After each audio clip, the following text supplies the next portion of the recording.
everyone, it's Melanie.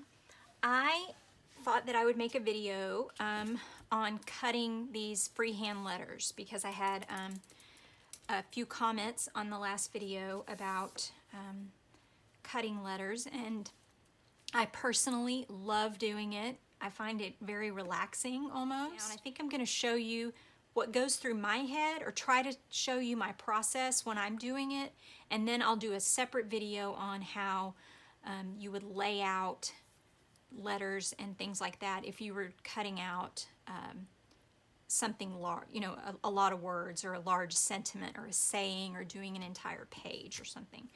But this you could use just to cut out letters if you wanted to like make a title on your journal page or something like that. So a couple things I was going to mention. You know, I was a kid, I was a teenager, came of age in the 80s. So I grew up in the age of bubble letters. And in addition to that, I love writing in block letters. So I would say if there's any kind of, other than just cutting letters, practice-wise, writing in block letters is really helpful because it helps you visualize how the letters, the shape of the letters and things like that. I am a very visual person, and for me, if I know that if I want to learn something, if I add both the visual maybe and the physical, so the tactile, I'm actually shaping the letters myself. You know, there's all these different ways to learn those. That helps me learn it. So I was going to show you just a little bit. This is a couple of my old journals, but I write in block letters a lot. I do a lot of, because I like it. I enjoy it. But I think this kind of gets you to the point where you're really thinking about the shapes of the letters and stuff. So noticed here it was like pages and pages of me drawing in, or you know, doing journal entries in block letters. So this is, block lettering I think is good practice. In this one I was just going to show you some examples of things I cut out. Oh, there it is. So that's my name with the letters cut out of a catalog. Maybe it was like a, I don't know, company store or something like that catalog. So this is really thin paper. And then I noticed in the back of this one, these are cut out of a restoration hardware catalog. So those are just some examples, and just to say that I think that block lettering, practicing your block lettering is also helpful. So here's my big secret, and I kind of, this is how I've always thought about it with these kind of letters. I think about a digital clock. So you know, an old school digital clock has these readouts kind of in the shape of an 8. So there's bars of light, seven bars is all there is, and you can make all the numbers, all 10 of the numbers from this. But if you think about it, you can also make almost all the letters. So think about the digital clock. So if you were to say it's 6, these little bars would light up. If it's 6, say 40, 7. Okay, 647. So there's, or it could be 12. There's a 1 and a 2 and a 3, and then the 0 would be all of those. So that would be 1230. So does that make sense? So remember your old digital, old style alarm clock, because then once you know you can make all the numbers out of it, you can also make all the letters. So there's an A, J is kind of weird, and T, J and T and I, but let's see, P, you know, is going to be just like that. C is going to be like that. F, like that. Okay, does that make sense? So that's what's kind of in my head. That's kind of what I'm thinking of, is a old digital clock. The other thing that I think about when I'm doing it, and I will say kind of, I really don't even think about it anymore, but most of the letters, most of our letters are symmetrical. So an A is symmetrical vertically. So if I drew a line down the center of this A, it's the same on both sides. It's vertically symmetrical. If the B, if you're making it even, the B is horizontally symmetrical. So if I draw a line down the center of the B horizontally, the top and the bottom are the same. The C and the O and the G, I'm going to tell you something different. The D, horizontally symmetrical, top and bottom. The E, same thing, horizontally symmetrical. The F, basically horizontally symmetrical, just like the E, but you're going to cut off that bottom bar. The G, we're going to talk about with the C, and the H is both horizontally and vertically symmetrical. So is the I. The J is an exception, K and L. So what I'm trying to say is a lot of these letters, the M is vertically symmetrical. So what I'm trying to say is, for cutting a lot of these letters that are symmetrical, that are the same on both sides, if you're cutting the uppercase letters, you can just crease it, fold it in half, and then you only have to cut half the shape to get your letter. So let me see if I can do this without being too terribly confusing. I think about that alarm clock reference. That means that every letter that I cut, I start with a rectangle. So let's say, it's too short. Let's say I'm going to cut my name out of this. M, E, L, A, N, I, E. So there's the letters for my name. So the M, I'm going to fold it in half because I know that the M is vertically symmetrical. So for an M, I could cut and then fold, and I don't crease it when I cut it. I'm not creasing it. There's a basic M. And then for the E, if you wanted to cut an uppercase E, I'm going to fold it in half horizontally, and I'm going to remove that part, and then I like the bar in the middle to be a little shorter, so I trimmed it off. So there's my E. L, I don't need to fold. I can just cut it like that. A, I'm going to fold, but don't crease, fold in half vertically, and then I'm going to trim off the outside to get that outside, the curve shape, and then while it's still folded, I'm going to cut out the top hole, and then I'm going to cut out the bottom to create like the legs. So there's my A. For the N, I'm not going to fold it. I'm just going to cut that flat. It's two triangles that we're going to cut out, one from the top and one from the bottom. The I, you could fold it either direction, horizontally or vertically, and cut your I. So the other thing that you can see that I'm doing is I'm using the entire rectangle. I'm using the whole thing from top to bottom, I think is most important. You can make them more and less narrow. But, okay, so there's my name. So other letters, let's see, other letters that might be kind of tricky. Let's do the C and O and things like that. Okay, so those, even though they're not symmetrical, like the G, for example. I am going to fold it in half, but don't crease it. And then I just go and round out the corners like this and create an oval.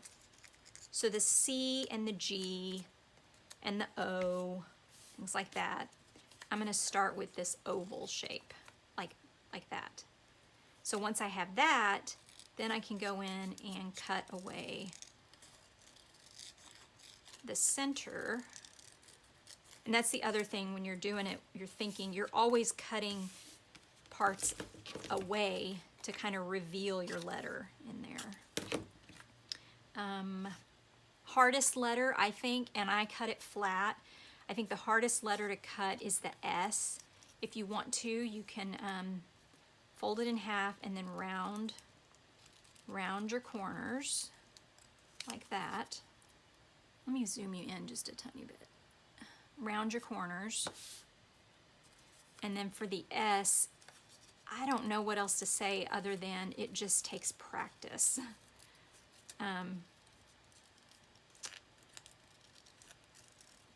Because it's a couple of, this one's not very good. Now I feel pressured with the camera going. Well, the camera was going the other day. So the S is kind of tricky. I mean, I don't usually cut it out of that rectangle shape.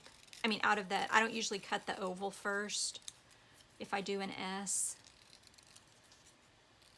I cut it more just freehand. But I want to try and keep as much of the height. And it's also, you can flip it either way. Okay, so that's basically how I kind of think of it. I think of all of these letters as coming out of a rectangle. So when you watch the video, you see that I figure out what my word is that I'm going to spell out, and then I'm just going to cut the letters out from that. And then I'll cut out the word. So, oh, I need another word. Paper. Okay, so we're going to cut P. I'm going to cut out flat. But for the and you could just leave it like that because that still reads as a P. Actually, we could do it this way without cutting the centers out, and that might be an easy way to kind of practice without having to cut those little tiny pieces out. P-A. And you can give your letters personality by, you know, how you cut them.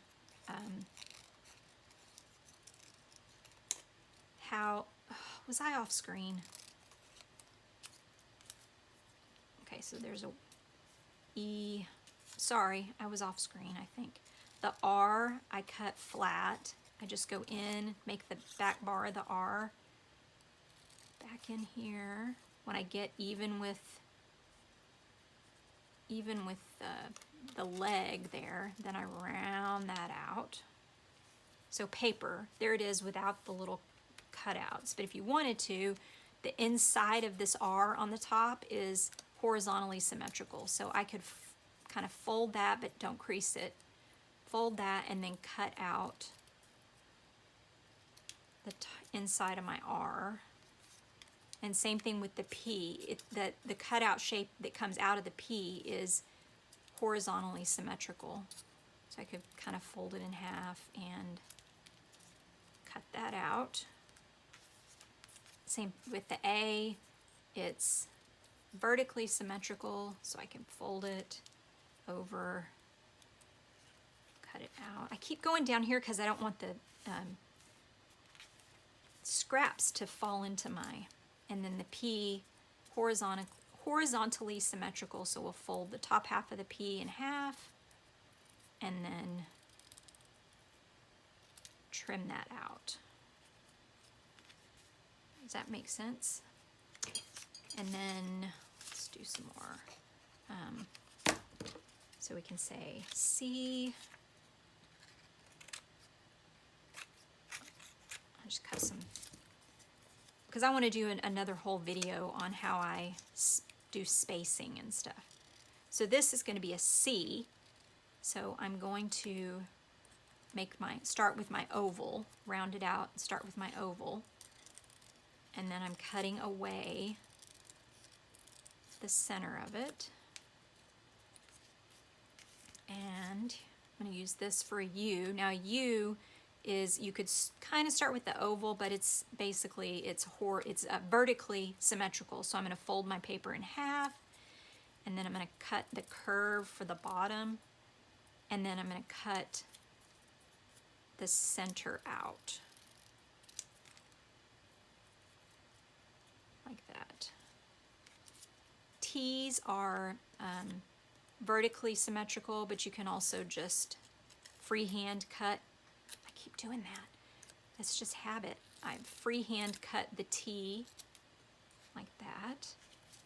Because I think, you know, if you don't want your letters, if you're doing this, you don't want your letters to look all the same, because if that were the case, you could just die cut some letters, and that's not what we're looking for. If you want to do it this way, you know. The I fold in half vertically, and then I'm going to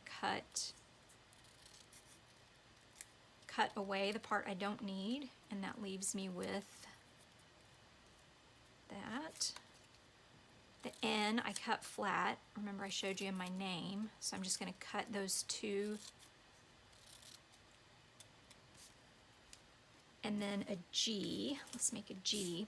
Let me find one that's tall. A G is one that I'm going to start with an oval, so I'm going to fold it in half horizontally. I'm going to round. Oh, I've got to quit doing that. Round the corners, and then I'm going to cut away the middle.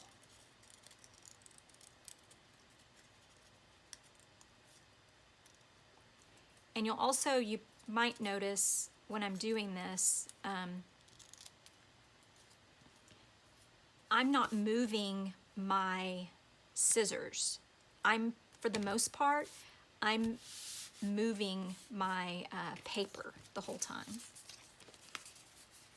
So let me see, let me do another S. Let me do an S without thinking about showing you how I do an S, and I'll just, if I were just,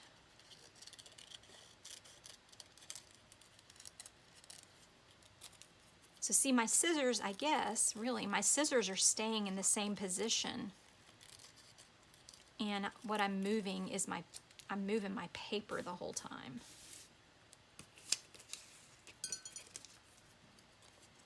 So, and like I said, you can give them a little more shape if you cut them out flat instead of folding them.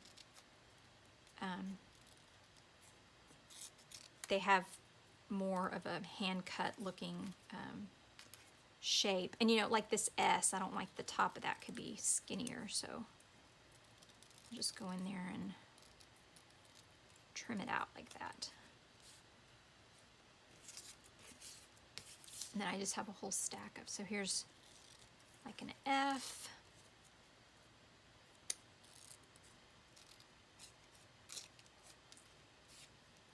And that U, the U, I fold in half vertically.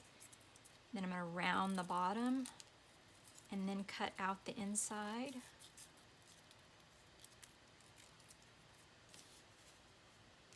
And another N.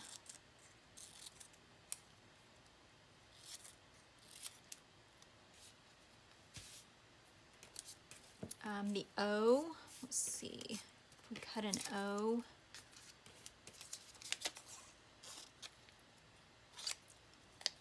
I fold it in half horizontally, and then I'm going to round it so that I end up with an oval.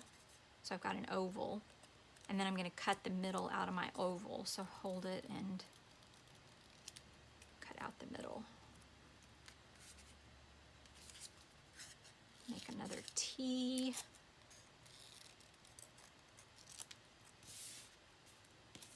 A D, I'm going to fold in half horizontally, and then I'm going to make that outside curve, and then I'm going to cut away the inside while it's still folded. I need another O. Fold that in half, and I'm going to make an oval for my O. And then I'm going to cut the center out. My O.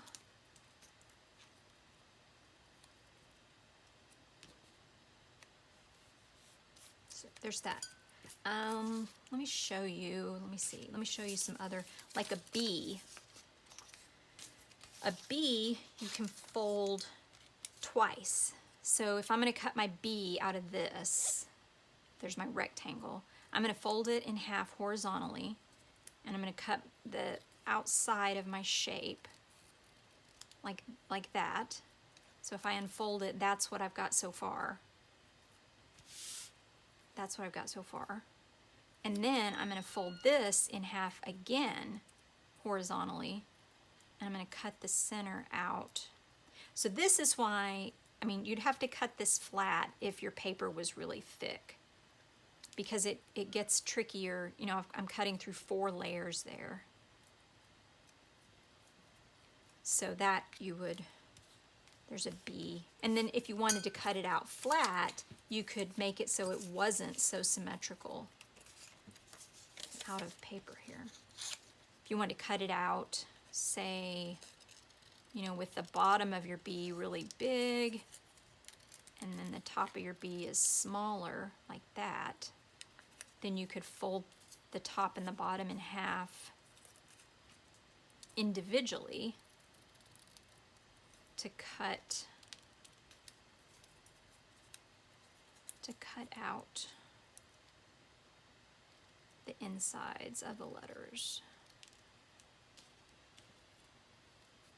Give it a little more personality. So that's basically how I think about it. What's kind of going through my head is I'm thinking about, I always start with a rectangle. Always, every letter that I do, if I'm doing it, unless I'm doing something special and I want them to have more, you know, interest and things like that. Here we go. So let me know if you think that's, oh, I can't spell. Let me know if you think that's helpful. The other thing I can show you is kind of how I think about if I'm going to lay out something and I want it to fit on a page, or I want it to fit in a certain area. I could kind of tell you my thought process of how I go through making something that's going to be multiple words and is going to fit into a certain space. I can do that in a separate video, but try cutting some letters. I mean, as far as papers go, I wouldn't do anything like this is cardstock. Let me see if I can.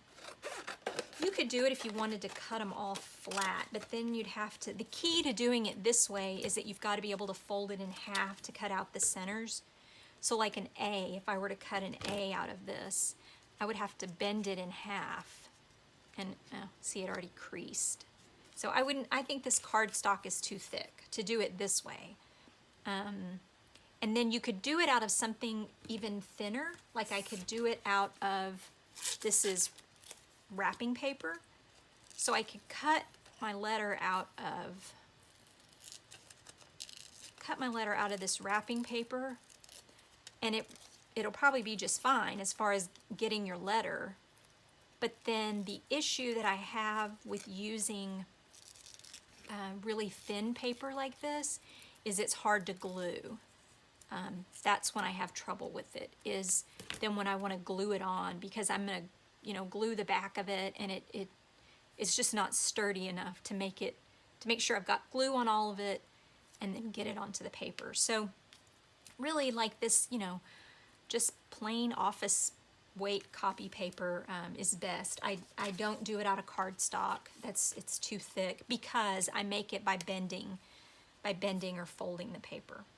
So let me know if you think that's helpful, and if you're interested, I can definitely do another one on spacing and layout kind of stuff. And then even getting more precise, I guess I could, you know, show you how I get more precise. And then I'd love to show you too, if you're interested, some more of my other paper cutting stuff, because then I've got other, this is a little thing I have here of letters of things I've cut out that I didn't finish or spell, but I've also got, I think there's some flowers in here. Oh, here's some flowers. So this is all flowers that I've already kind of glued together.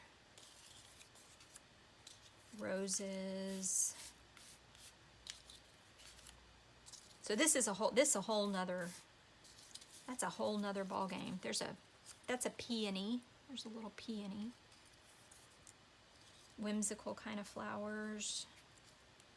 This is super fun to do. And there is a book by an artist named Clover Robin that is super, super helpful when it comes to cutting other things other than letters. My letter cutting kind of evolved on its own. So anyway, that's what I've got. Let me know if you want to see more, and I will see you guys in the next video. Bye!